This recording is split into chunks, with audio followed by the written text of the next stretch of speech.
If you guys stop by because you want my seed blocking recipe, it is 1 part sifted potting soil, 1 part peat or substitute coco coir, 1 part compost, and 1 part perlite.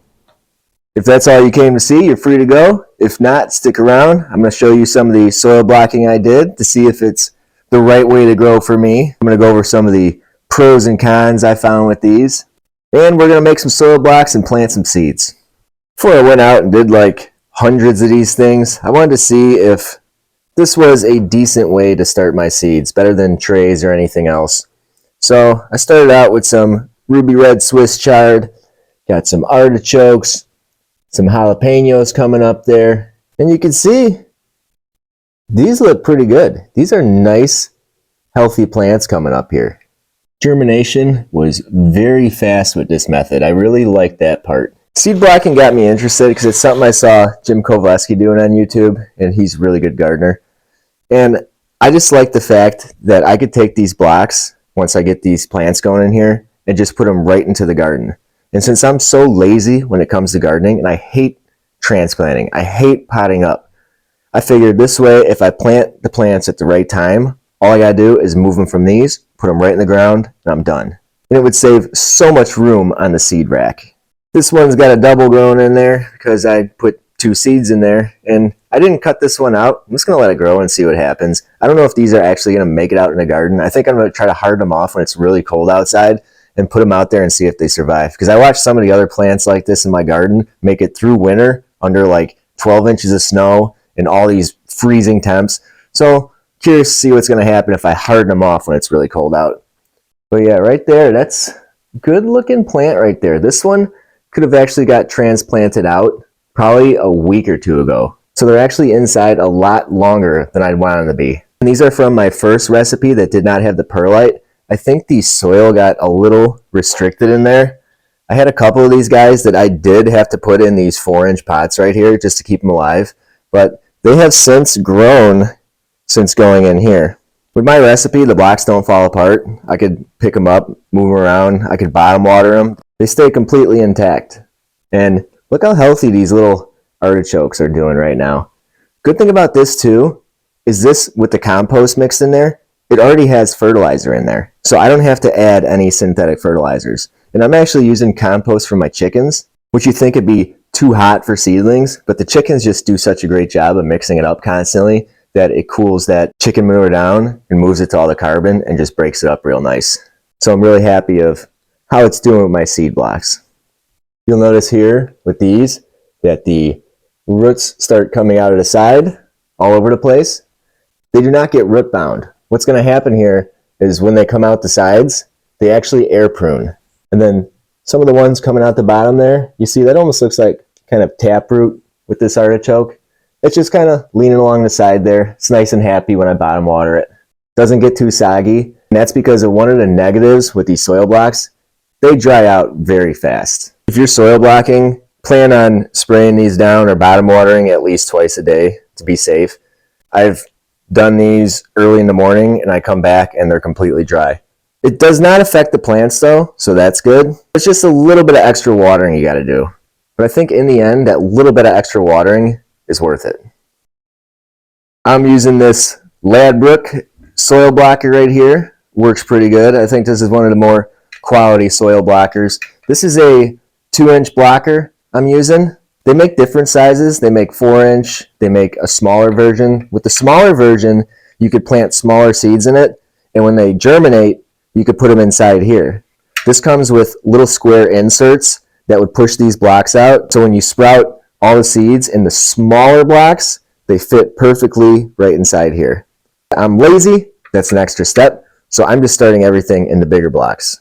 Bigger blocks is the final home, and then they're going to the garden. These plants are all upset, so they're going back to the light. So let's make some soil blocks. I'm going to plant some of this broccoli here. And I'm also going to try out some of my giant crimson seeds I saved from last year. It's a good way to test out my germination rates as well. It's still a little early for me to be starting a lot of the seeds I want to grow this year. But something like broccoli, I think if I start it now, it'll be safe to go outside. Since my mix is 1 to 1 to 1, and I'm not making a lot of blocks for this, I'm just going to use this solo cup. So if I fill each of these ingredients to the top of the solo cup, put it inside here to mix it, I'm going to come out with my right ratio of mix. First, I'm going to fill her up with the potting soil, my peat, got some chicken compost, and my perlite. Now that I have all this, I kind of just take it. I want to get it blended pretty good together. We got a decent blend going on. This is where I'm going to take some rainwater. Now I don't know the exact mixture for this. Whenever I'm mixing anything with water, I just kind of start out with a little bit because it's easier to add more than it is to add more matter into here to get the right consistency. So I'll put that water in. Now just kind of mix it up. Then I'll just keep adding water and mixing it until I get it where I want it to be. Now this stuff here, we want it to get a lot wetter than we normally would if we were just making potting mix. If I pick this up, water comes out. That's what I'm looking for. And you see how it clumps up like this? We want this to a consistency that it kind of holds itself together. So I think we're pretty good right now. So let's make some blocks. So I'm going to take my soil blocker. I'm going to stick it in here, kind of twist it down. Then I'll move it over to the side a little bit more. The key here is to get all this soil pressed up as hard as we can into this blocker. And I like to pick it up, and I can see I'm missing a little there. Sometimes I just been taking my hand, pushing it in and filling in to make sure I get a really good fill with it. This little blue container here is probably not the best thing to be using to fill these up. But for small scale like I'm doing here, it works just fine. And then I like to just clean some of the excess off here so it doesn't get too dirty in my tray. I'm doing it in this dollar store cooking pan here. So I'll take this, I'll set it in here, nice and tight to the ground, while putting pressure, pushing up, and then just kind of twist it and shake it a little bit to get it out. There we go. These things are a little bit fragile when they first come out, but they're holding together pretty nice. That's what I'm looking for.